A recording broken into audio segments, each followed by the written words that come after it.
It's Margaret Skyping, and I'm in my car once again. As you can plainly see, the reason I'm in my car is, as some of you know it and some of you watch me all the time, is that I offer drive-in services to most of my clients. We drive all over Florida and all over US to assess your jewelry in the comfort of your home, or to drop off the jewelries that you ordered. Some people do want to get them delivered, hand delivered. A lot of my clients pay for that service, and this is why I'm here. I am waiting for my appointment next with one beautiful lady who inherited a jewelry collection, and she wants me to go through it and just sort it out and see, okay, well, what's real, what's not real, what's natural, what's not natural, to kind of sort it out, figure out what she needs to fix, figure out what she needs to appraise, and so on and so forth. So in case you are wondering why I'm in my car, this is why. Now, without further ado, I'm going to make this video short, sweet, and really fun, because there are 3 myths that I hear almost at all my appointments, and I kind of just want to, get this video out there and debunk these myths. Myth number 1, we glue diamonds with a super glue. Believe it or not, I hear this all the time. I have clients who ask me, what kind of glue do you use to glue the diamonds? We do not use glue to glue the diamonds. That is not something that happens in the industry ever. I don't know about bijou or cheaper items or your dollar store jewelry, but with diamonds and gold and platinum, it is a process with setting, a tedious process where you open up a seat and then close it and put the diamond in. I am going to link a video below. You can take a look. My husband is a diamond setter, so I know a lot about that topic, and he's very passionate about diamond setting. Our diamond setting is set in a very particular way. We offer it in so many different ways, in bezel setting, in a French setting, in French pavé, in cut, in open cut. There's just so many names for the setting that we offer. It is amazing and beautiful. I'm not going to go further into it because that's not why you're here, but it is beautiful, and his work is tedious, and he believes in setting so meticulously that a lot of people call him machine-made setting. So if you are interested in that, please take a look at the setting video below. So glue is not something anybody uses, but I should say some of the gemstones in some of the jewelry items, like turquoise rings, turquoise earrings, some of the cabochon opal rings, do set on glue. It's a bezel seat that opens up. A lot of the times in the middle you will have some metal to hold on to the stone, but you also use glue. Glue is sort of a support. It works as a support because sometimes it's hard to set a stone, or you could set a stone but it's not at 100%, so you want that little bit of support. In this case, we just use regular super glue that is available almost anywhere. Some people buy the jeweler's glue, but it is exactly the same. So if you are wondering, then it is the same glue, but it is not for diamonds. We don't set the diamonds with glue. Myth number 2 is that diamonds can't be broken. They are hard and they can't be broken. Although that is true for a lot of the high-end diamonds with high clarity, but diamonds can be chipped and can be broken. One of the most, I would say, a shape that is the most prone to being broken is a princess cut. You have seen a princess cut. It is a square-shaped diamond. It has such a thin corners that if not set properly, it can be easily broken, even if it is a really, really high clarity stone. But it is a myth. Diamonds can be broken, and a lot of the times if the inclusion is not in the right space, or the inclusion is in a certain place in the diamond, then even if you bang it somewhere, you could potentially break a diamond. It has happened to some of our clients, but it is most of the times when the clarity is not that great, unless it's a princess cut, because those corners are feisty. So if you're getting a princess cut, make sure you get it set well and right.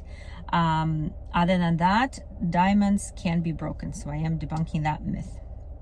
And myth number 3 is one of the most common myths that I hear, is that jewelers probably have so much jewelry of their own that it's like a little store at home. I get that question asked a lot. Like, Rita, but you must have like hundreds of these earrings and rings and bracelets, and that is a myth.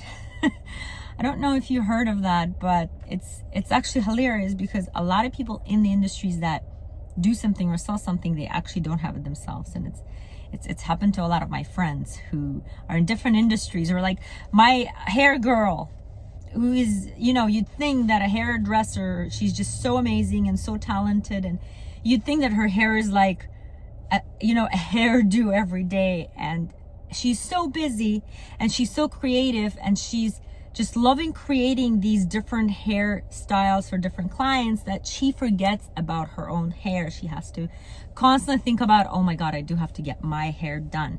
Because when you're passionate about something, it is not necessarily that you own it as well.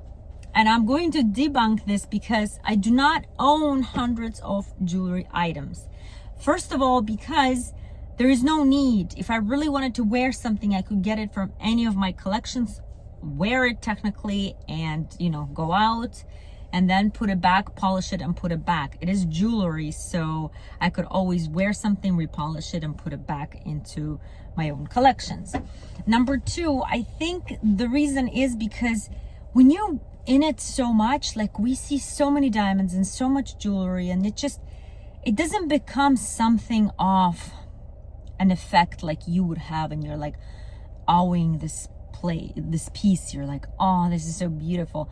I think it tends to be different because we just have it in so many different places. Like we have jewelry and diamonds everywhere. I see it constantly all the time, so I feel like because I see it constantly and all the time, I don't have that connection to it anymore.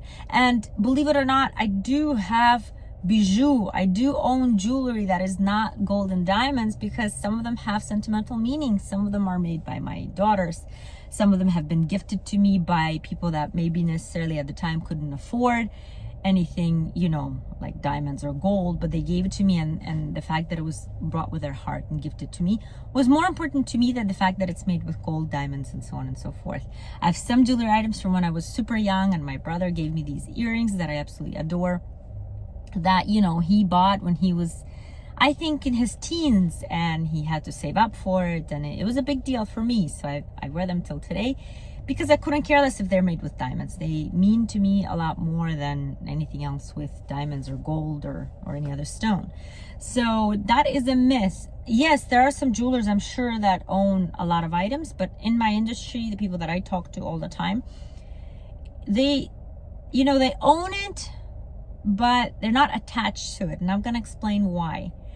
I can't tell you how many pieces I wanted to own and then end up selling from me, because we ended up making some necklaces for me, some rings for me that we would make, and people will come and say, Rita, I want this. Like, I'm ready to pay any money for this piece of jewelry. I want it. I can't. I go crazy for it. Like, I'm dreaming about it. And so I'm not attached to a lot of jewelry. If I made something for me, be it a sapphire ring, and I wear it and I enjoy it and I made it with all my love and everything. But if somebody comes tomorrow and says, I want that ring, I'm in love with it, I'm crazy about it, can you sell it for me?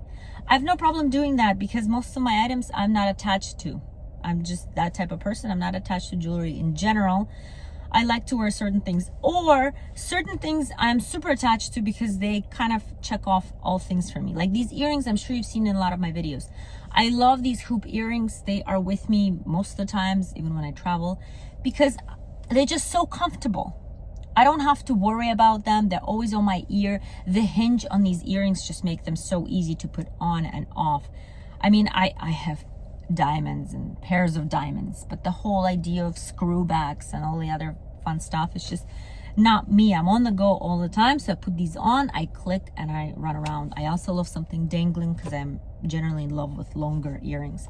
So things like that, it's just me, and I couldn't care less what anybody thinks, you know what I mean? Like, I own jewelry, but at the same time, I'm not attached to it. So this is a myth that all the jewelers or designers do have a ton of jewelry of their own. I find it a myth. So in case you were wondering about that, I wanted to debunk that. It's Margarita Skype, and I hope you learned something new in this fun episode and in my drive-in office. I'll see you in the next one.